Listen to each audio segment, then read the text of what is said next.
शुरू से जन्म स्थान मेरा इलाहाबाद है, तो इलाहाबाद के लिए मेरा बहुत ही दिल के करीब है मेरे इलाहाबाद। और मैं चाहता हूं कि ये फिर से यहाँ पे लोगों की मदद मिल सके, लोगों की मदद हो सके।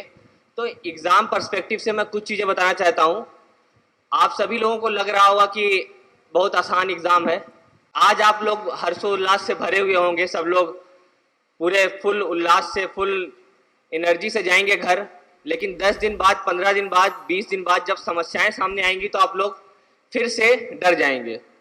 तो इसलिए बहुत ज़रूरी है आपको ये जानना कि आप क्यों ये एग्ज़ाम की तैयारी कर रहे हैं, कैसे करेंगे, कब करेंगे, कितना पढ़ना है, कैसे पढ़ना है।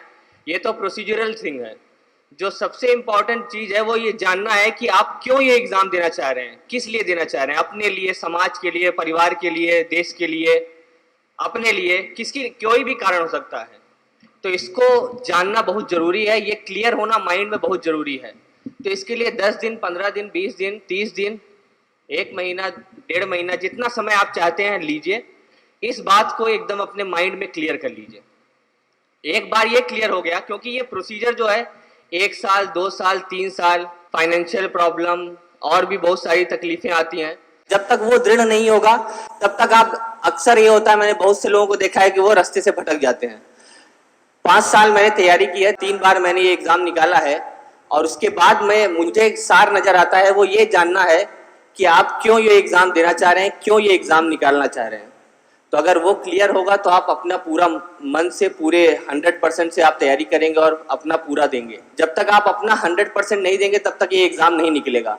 और बहुत से केसेस में ऐसा भी होता है कि आप अपना 100% देंगे फिर भी ये एग्ज़ाम नहीं निकलेगा। लेकिन आपका ध्येय जो होना ये चाहिए कि आपको अपने पर विश्वास होना चाहिए और आपको ये क्लियर होना चाहिए कि मैं अपना 100% से भी ज़्यादा दूंगा। दूसरी बात जो मैं बताना चाहूँगा कि ये एग्ज़ाम बहुत आसान है। इसको कठिन होने का कारण एकमात्र ये है कि इसमें बहुत से लोग हमारे आपके जैसे हैं जो तैयारी कर रहे हैं, जो अपना सब कुछ लगा के इस एग्ज़ाम की तैयारी कर रहे हैं, इसीलिए ये एग्ज़ाम कठिन हो जाता है। लेकिन आपको ये ध्यान रखना चाहिए, जैसे सर ने भी कहा, कि बेसिक्स पे ध्यान दीजिए, ज़्यादा किताबों पे नहीं, ज़्यादा इधर उधर नहीं, बेसिक पे ध्यान दीजिए। सबसे पहले तो सिलेबस पढ़िए। सिलेबस आपको बाय हार्ट याद होना चाहिए। उसके बाद आप पिछले कई सालों के प्रश्न पत्र देखिए, अपना दिमाग लगाइए। आप जो ये परीक्षा दे रहे हैं इसको क्लियर करके आप जिस भी सर्विस में जाएंगे, आपका वहाँ पे एक ही रोल रहेगा, डिसीजन मेकिंग। तो डिसीजन मेकिंग के लिए आपको अपने आप को अभी से तैयार करना चाहिए कि आपके लिए क्या डिसीजन सही है। अगर आप वो नहीं ले सकते हैं और आप किसी और के ऊपर, मेरे ऊपर या सर के ऊपर या किसी और टीचर के ऊपर डिपेंड करते हैं ज़्यादा, आप सबसे इनपुट लीजिए, लेकिन डिसाइड खुद कीजिए कि क्या करना है। उसके लिए आपको सिलेबस मालूम होना चाहिए, आपको पिछले कई सालों के प्रश्न पत्र मालूम होना चाहिए, कैसा ट्रेंड है।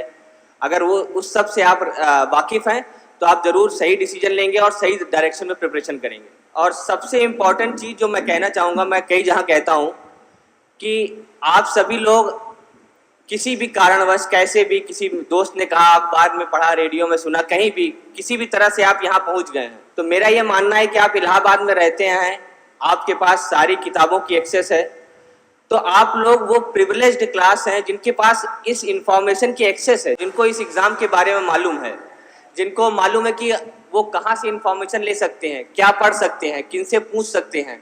आज के टाइम में टेक्नोलॉजी है, इंटरनेट है, आप वहाँ जाके पता कर सकते हैं कि इस टॉपर ने क्या ब्लॉग लिखा है, किसने क्या पढ़ने को कहा है, किस तरह से पढ़ने को कहा है।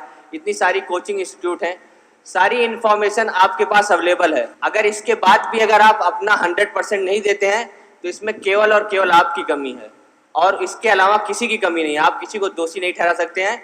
तो मेरा ये अनुरोध है आप लोगों से कि एग्ज़ाम के बारीकियों को समझिए, लोगों से जानकारी लीजिए और अपना 100% दीजिए।